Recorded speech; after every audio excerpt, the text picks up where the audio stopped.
Hello everyone, welcome you all. कैसे हो आप सब। तो आज का वीडियो लेक्चर है हमारा इलेक्ट्रोस्टैटिक चैप्टर के एक इम्पॉर्टेंट टॉपिक इलेक्ट्रिक फील्ड पर। तो इस टॉपिक में हम इलेक्ट्रिक फील्ड के साथ इलेक्ट्रिक फील्ड इंटेंसिटी को भी कवर करेंगे। तो इलेक्ट्रिक फील्ड इंटेंसिटी क्या होता है कि मान लो अगर हमें किसी चार्ज से कुछ डिस्टेंस की दूरी पर एक इलेक्ट्रिक फील्ड का जो मैग्नीट्यूड है, इलेक्ट्रिक फील्ड की वैल्यू है, उसे हम कैलकुलेट करना चाहते हैं तो उसे हम इलेक्ट्रिक फील्ड इंटेंसिटी से कैलकुलेट करेंगे और उसे इलेक्ट्रिक फील्ड इंटेंसिटी ही कहते हैं। क्लियर? ओके। जब हम अपने टॉपिक को स्टार्ट करते हैं कि जब हम ऑब्जेक्ट को इलेक्ट्रिकली चार्ज करते हैं, मतलब हमारे पास कोई भी एक ऑब्जेक्ट है, जब हम उसे इलेक्ट्रिकली चार्ज करेंगे तो उस पर ना दो टाइप के चार्जेस आएंगे। चार्ज, हम किसी भी ऑब्जेक्ट को, पार्टिकल को इलेक्ट्रिकली चार्ज करते हैं तो उस पर दो टाइप के चार्जेस आते हैं। एक होता है पॉजिटिव चार्ज, एक होता है नेगेटिव चार्ज। तो अब पॉजिटिव और नेगेटिव चार्जेस कैसे आते हैं? अगर तो जो हमारा ऑब्जेक्ट है वो इलेक्ट्रॉन को लॉस करेगा तो उस पर पॉजिटिव चार्जेस आते हैं।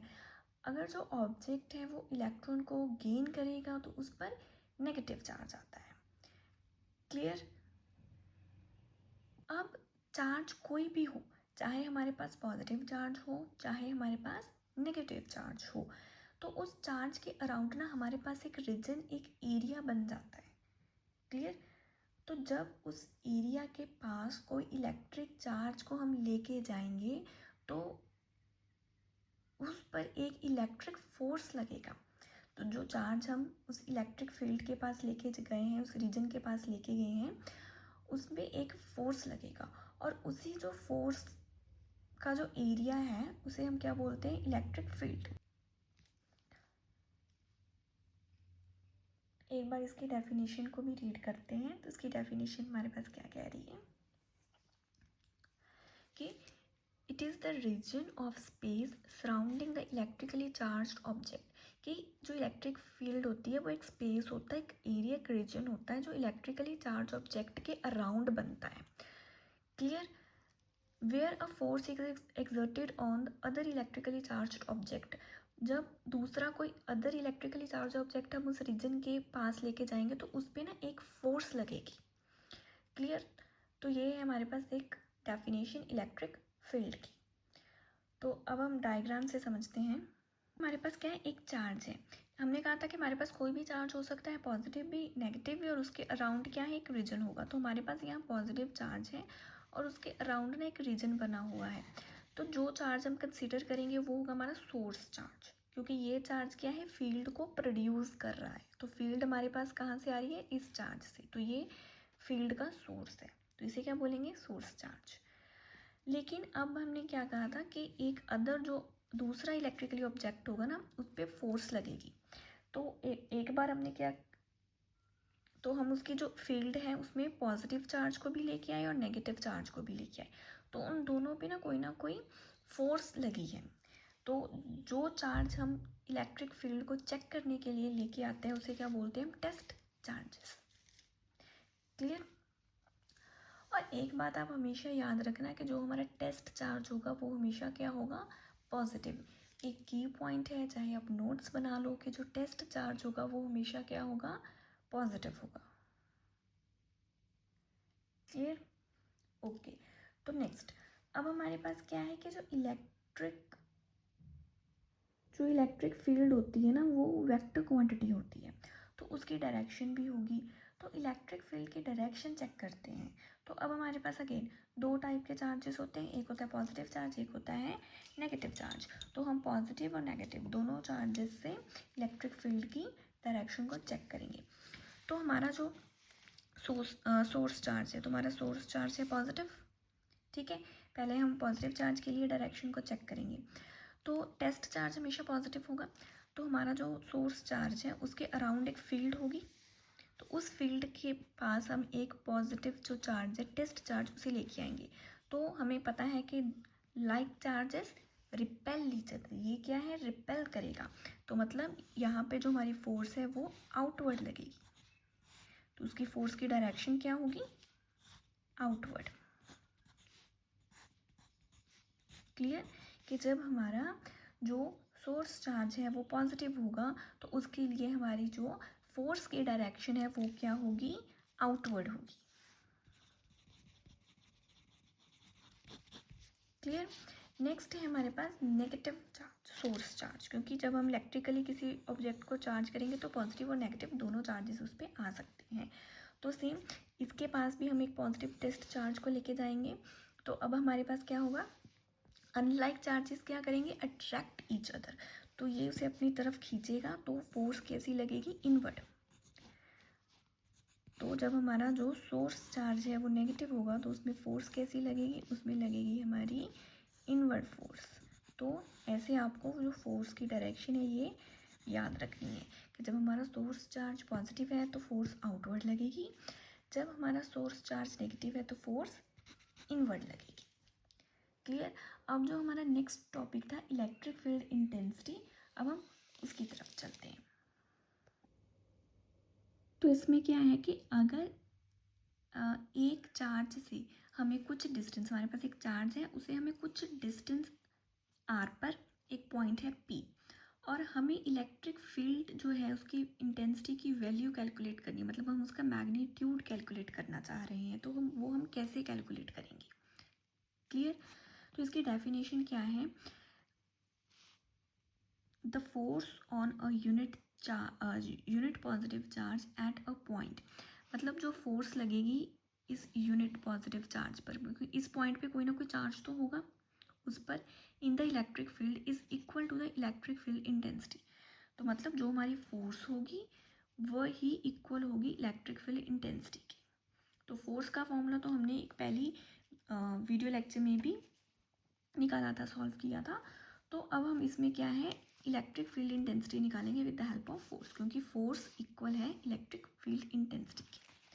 ओके। तो हमारे पास एक चार्ज है क्यू, और वो चार्ज जो है ना वो एक पॉइंट पी पर, जहाँ पर हमारा एक चार्ज क्यू नॉट पड़ा है आर डिस्टेंस पे, उस पर कोई ना कोई फोर्स लगा रहा है।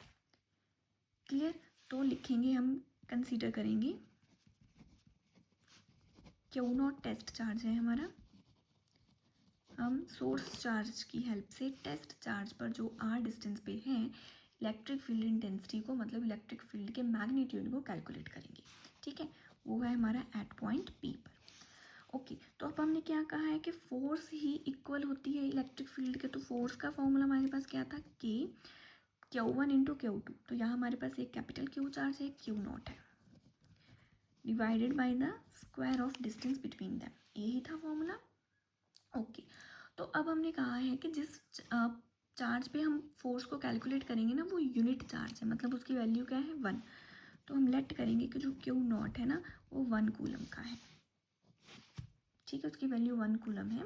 देन जो हमारा फोर्स का फॉर्मूला है वो के क्यू बाई आर स्क्वायर हो जाएगा। क्लियर। ओके। तो अब देन हमारी जो इलेक्ट्रिक फील्ड है वो क्या होगी, इलेक्ट्रिक फील्ड क्या होगी, force equals to electric field intensity, मतलब जो हमारी फोर्स है वो ही हमारी क्या होगी, इलेक्ट्रिक फील्ड इंटेंसिटी की वैल्यू भी होगी। क्लियर। और के की वैल्यू हमारे पास क्या होती है, के होता है हमारे पास 1/4πε0 क्यू बाई आर स्क्वायर। तो ये हो जाएगा हमारे पास इलेक्ट्रिक फील्ड इंटेंसिटी का फॉर्मूला। क्लियर। अब जो ई है हमारे पास इलेक्ट्रिक फील्ड इंटेंसिटी, तो ये डिपेंड किस पे करेगी, ई जो है वो डिपेंड्स ऑन, एक तो सोर्स चार्ज क्यू पे डिपेंड करेगी। क्लियर। अगर हमारे सोर्स चार्ज की वैल्यू ज़्यादा होगी तो इलेक्ट्रिक फील्ड इंटेंसिटी भी क्या होगी, ज़्यादा। अगर सोर्स चार्ज की वैल्यू कम होगी तो इलेक्ट्रिक फील्ड भी क्या होगी, कम। सिमिलरली दूसरा वो डिपेंड किस पे कर रही है, डिस्टेंस बिटवीन दैम पर, एंड डिस्टेंस बिटवीन दैम, तो डिस्टेंस जो है वो क्या है, इन्वर्स में है। क्लियर। अगर डिस्टेंस बढ़ेगा तो इलेक्ट्रिक फील्ड कम होगी, डिस्टेंस कम होगा तो इलेक्ट्रिक फील्ड ज़्यादा होगी। क्लियर। तो ये था हमारे पास इलेक्ट्रिक फील्ड इंटेंसिटी का फॉर्मूला। एक और पॉइंट, अगर जो हमारे पास ये फोर्स थी ना, ये फोर्स, सॉरी ये नहीं, ये वाली फोर्स थी, जब हमारे पास ये फोर्स का फॉर्मूला था, जब इस फोर्स को हम डिवाइड करेंगे क्यू नॉट के साथ। मतलब जब इस फॉर्मूले को हम डिवाइड करेंगे बाय क्यू नॉट तो ये क्या होगा, ये होगा डिवाइडेड बाय क्यू नॉट, तो ये हो जाएगा हमारे पास एफ बाय क्यू नॉट। यहाँ से क्यू नॉट और क्यू नॉट कट हो जाएगा, ये रहेगा हमारे पास के क्यू बाय आर स्क्वायर, तो ये हमारे पास ये आएगा। क्लियर। तो अब हमें पता है कि के क्यू बाय आर स्क्वायर तो हमारे पास इलेक्ट्रिक फील्ड है, तो ये हो जाएगी हमारे पास is equal to E electric field. तो अब जी जो हमारे पास ये एक्सप्रेशन आया है इसका क्या मीनिंग है, इसका मतलब है कि अगर हम मतलब कि हमारे पास एक सिस्टम है जिसमें हम ये सिस्टम है हमारे पास जिस पे हम क्या कर रहे हैं, इलेक्ट्रिक फील्ड इंटेंसिटी का मैग्नीट्यूड जो है वो निकाल रहे हैं। तो अब हमारे पास इस सिस्टम की जितनी भी फोर्स होगी, जो हमने फोर्स कैलकुलेट कर ली इस फॉर्मूले से, तो जब हम फोर्स को क्या करेंगे, जो उसकी चार्ज की वैल्यू है, चार्ज के साथ हम फोर्स को क्या कर देंगे, डिवाइड करेंगे, तब हमें उस पूरे सिस्टम पे लगने वाली टोटल इलेक्ट्रिक फील्ड जो है वो मिल जाएगी, इलेक्ट्रिक फील्ड इंटेंसिटी हमें मिल जाएगी। क्लियर। तो इसकी जो हमारे इसे हम एक और वे में भी लिख सकते हैं, जैसे हमें फोर्स निकालनी है तो ये हमारे पास क्यू नॉट बाई ई हो सकता है, कि जैसे अब हम फोर्स निकालना चाहते हैं तो जो हमारे पास इलेक्ट्रिक फील्ड इंटेंसिटी की वैल्यू आएगी उसे हम मल्टीप्लाई कर देंगे अपनी चार्ज की वैल्यू के साथ, तो हमें फोर्स मिल जाएगी। तो ये दो एक्सप्रेशंस हैं जिनके ये मीनिंग थे। अब हमें पता है कि फोर्स एंड इलेक्ट्रिक फील्ड के दोनों ही वेक्टर क्वांटिटी में होते हैं, तो इनकी डायरेक्शन भी हम चेक कर लेते हैं। तो अगर तो जो हमारे पास इलेक्ट्रिक फील्ड की डायरेक्शन ये है, अगर तो हमारे पास पॉजिटिव चार्ज होगा तो इलेक्ट्रिक फील्ड की जो डायरेक्शन है वो फोर्स की ही सेम रहेगी। लेकिन अगर हमारे पास जो क्यू नॉट चार्ज है वो नेगेटिव है, उसके यहाँ पे हमारे पास एक नेगेटिव का साइन है, तो उस केस में क्या होगा, अगर हमारी इलेक्ट्रिक फील्ड इस डायरेक्शन में है तो जो चार्ज है हमारा नेगेटिव वो इस डायरेक्शन में जाएगा, तो फोर्स जो है वो हमारी ऑपोजिट डायरेक्शन में लगेगी। क्लियर। तो इसी के साथ हमारा आज का ये टॉपिक होता है कंप्लीट। होप आपको इस टॉपिक में कहीं भी कोई प्रॉब्लम नहीं होगी। अगर आप मेरे चैनल पर पहली बार आए हैं तो चैनल को सब्सक्राइब कर लेना, अपने फ्रेंड्स के साथ शेयर कर देना। Thanks for watching.